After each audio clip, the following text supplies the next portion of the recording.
Get up, put your hands on the hood. I'm just what I said.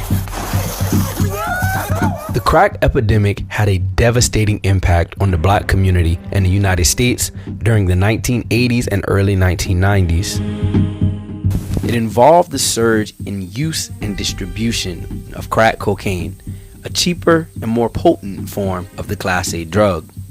For many African people in the U.S., community and family life has never rebounded from the complete and total destruction caused by this dangerous drug. I'm Salifu, and today African Stream is taking a look at what created this surge. Because crack doesn't make itself, and cocaine doesn't just grow on trees in the United States. So how was this drug able to take over our communities? This is the most addicting thing that probably ever existed in the world. The answer to this question can be found right at the intersection of anti-communism and racism. So let's take a quick journey, a little field trip. Enter Central America, right below Mexico. Up until the late 1970s, most countries in Central America were controlled by corrupt and violent pro-US puppet dictatorships. This is especially true in the case of a country called Nicaragua. But in 1979, the whole script got flipped. What happened was a group of scrappy leftists and Marxists in Nicaragua overthrew the whole thing and took control with the support of the people. This created a huge issue for the US. See, if you don't know anything about the United States of America, you need to know that the US loves itself some good old-fashioned capitalism. And in order to maintain the lie that capitalism is the only economic system that can ever work, the US devotes itself to stamping out any attempt to build an alternative, like socialism, everywhere around the world. So this group of revolutionaries in Nicaragua who had just come to power were proposing the redistribution of land while nationalizing banks and providing free healthcare and education. So yeah, in the US's eyes, they had to go. Then President Ronald Reagan, who many of us know as the devil himself, started throwing his full weight behind discrediting and destroying the Sandinistas. Part of his strategy was working with bands of guerrillas in Nicaragua and funding them to help them take on the Sandinistas. This group was known as the Contras, and boy, did Reagan love them. But not everyone loved the Contras the way he did. The US Congress, for example, was not down with the idea of sending billions of dollars to Central America to support civil wars. A chairman of the House Intelligence Committee offered an amendment, quote, prohibiting the use of funds for the purpose of overthrowing the government of Nicaragua, which became law on December 21st, 1982. This put Reagan in a pretty tough position. He had already made all these promises and commitments to his Contra boys down in Nicaragua, and now he had the whole country telling him, nah.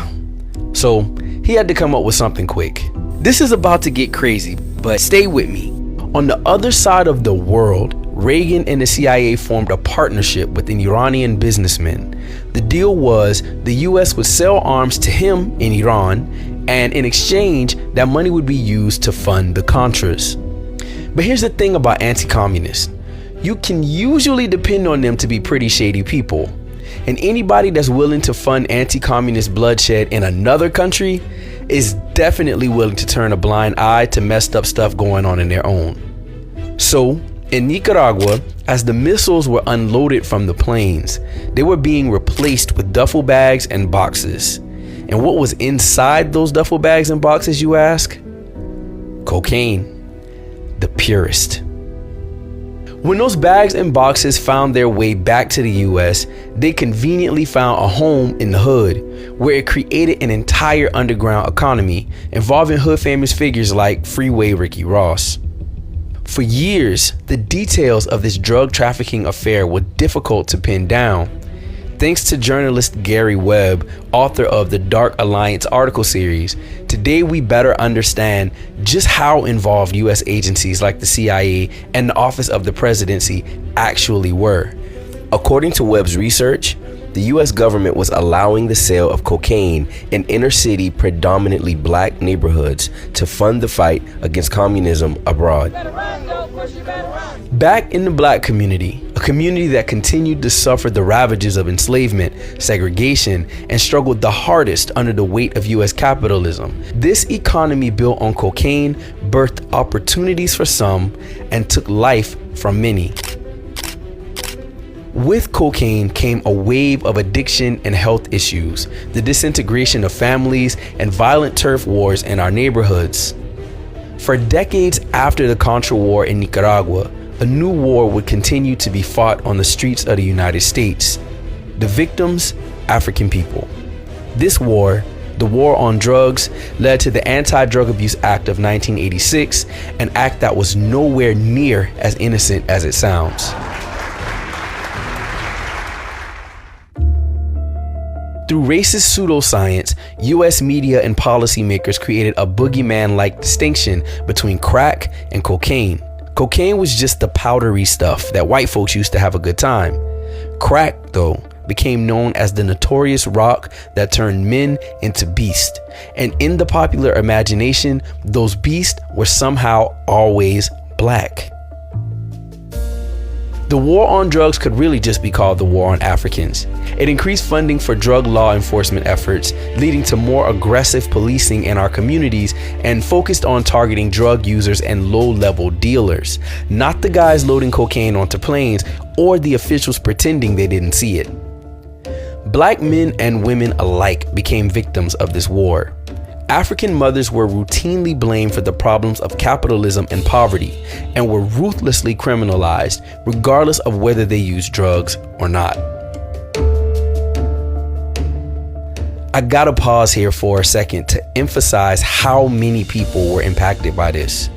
Through the 1-2 punch of the war on drugs, followed by the 1994 crime bill, which was authored by current US President Joe Biden, between 1975 and 2019, the US prison population jumped from 240,000 to 1.43 million Americans.